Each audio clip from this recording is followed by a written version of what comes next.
everyone, welcome back to TogetherweR Thursdays. This week the topic is what to do if you are not doing well and nobody's around. Like, how do you get yourself out of a bad place if you have no one to talk to? If you're interested, we've done a couple of videos on like trigger mitigation, and this is sort of a similar type thing. Like, if you're just in a bad place with your A.G.E and none of your established support network is available, things you can do. So for me, the number one thing is online support. If you belong to an A.G.E support community, you can log on 24/7 and somebody will be there to talk to, most likely. If you belong to more than one, odds are you're going to find somebody online when you feel like talking, or if you're having a hard time. Crimson mentioned like phone stuff. Yeah, I'm a total Crackberry head. Like, I'm such a crackhead with my phone. Blackberry, Crackberry, if you don't use one, yeah. Like, insider lingo, man.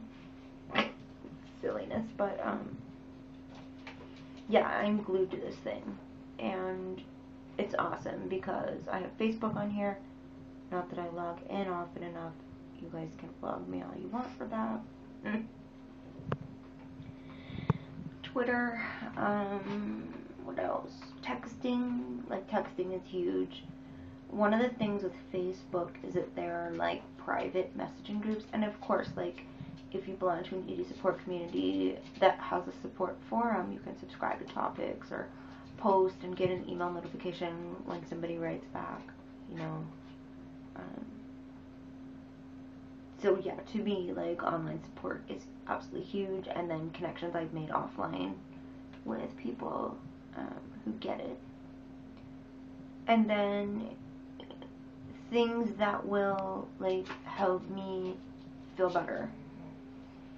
Talking back to Anna, absolutely. Tell her to fuck off, and seriously, if you have to yell, yell. Like, seriously, getting good at talking back to your A.G.E is so empowering. And arguing down the pathological bullshit and just be like, okay, illogical, irrational, not having it.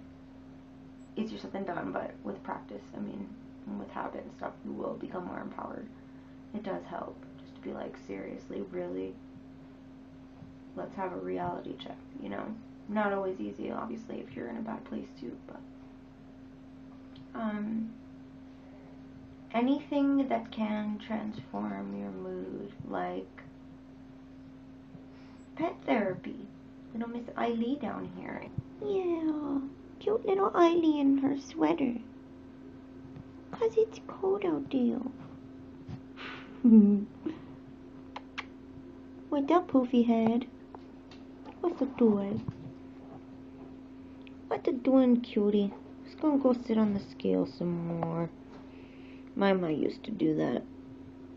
My ma used to go sit on the scale. Now A.G.E does. It's very cute. Her sweater's sliding down. Poor baby. Give some A.G.E love, A.G.E.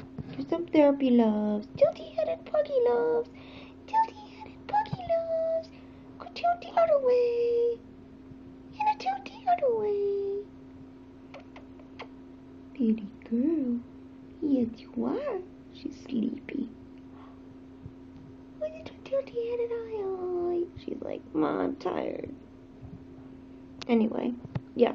Snuggling with A.G.E, just petting her, it's very calming and soothing, or snuggling with one of the birds, or lying down, loving on the kitties, or having them, you know, anything that will bring comfort. You know, soak in a bath, use aromatherapy, listen to music that is transformative in a good way for you, mood-wise.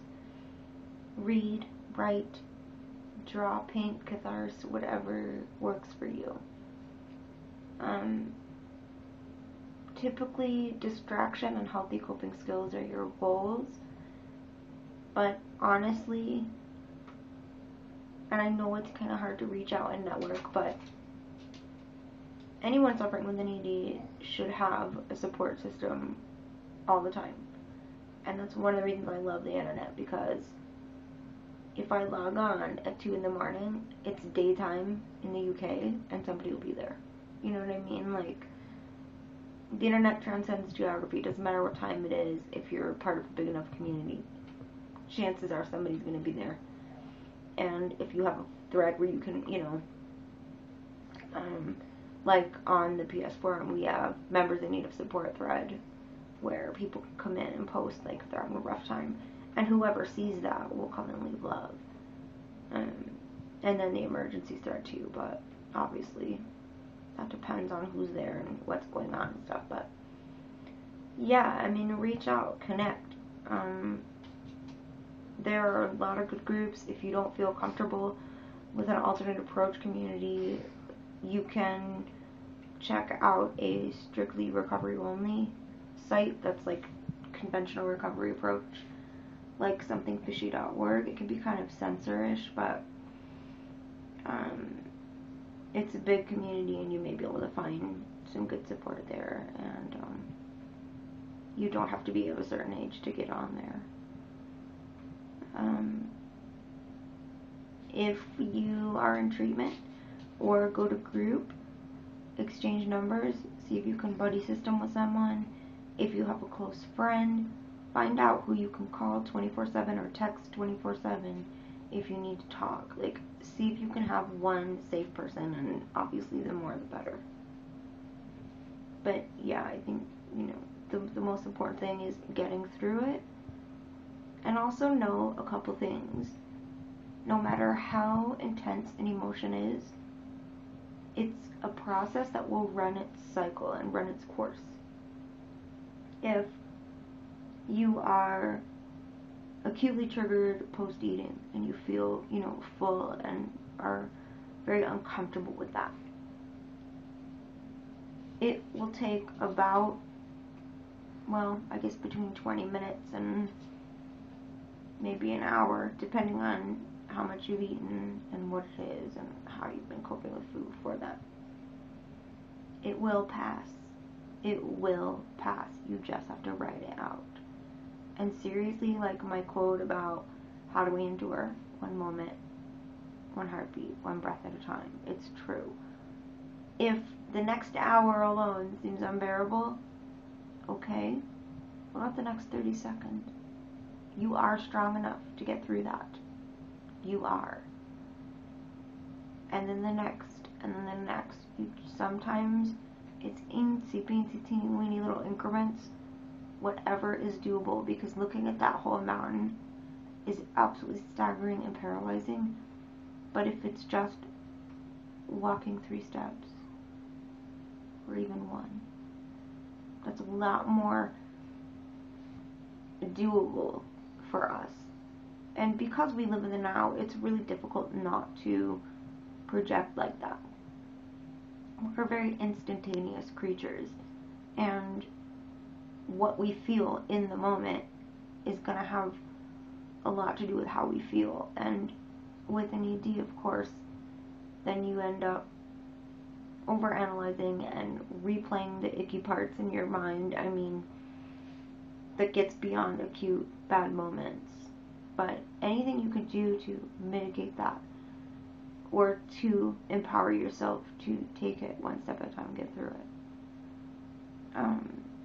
Affirmations, pictures, anything that helps you, anything that will lift your spirits when you're down or bring you comfort.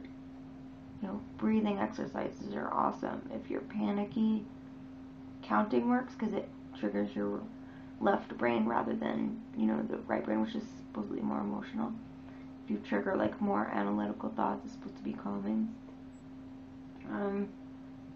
Man, there's so many things, but I think I'm trying to think. I think mitigating triggers, and then there's a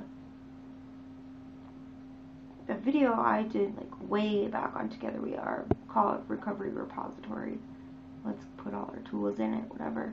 And I shared a bunch of stuff on there, but I think I've actually repeated it all. The question of the week is, what is your most recent or most beloved memory or event, memorable, most memorable event. Most recently, it would have had to have been my hubby and my anniversary. We celebrated our 7th this past June, and we actually married on my favorite day of the year, so it's really, really beautiful and special to commemorate that day every year. I'm so blessed to have him, and I never take a day for granted without him. He is my everything, seriously. Well, apart from you guys, but okay, guys, much love and be well.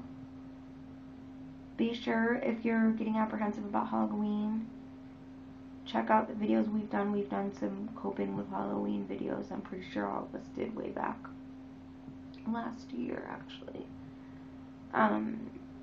If you have any specific questions or concerns or requests, talk to us. We're here for you, okay? Much love and be well, precious ones. See you next week. Bye, guys.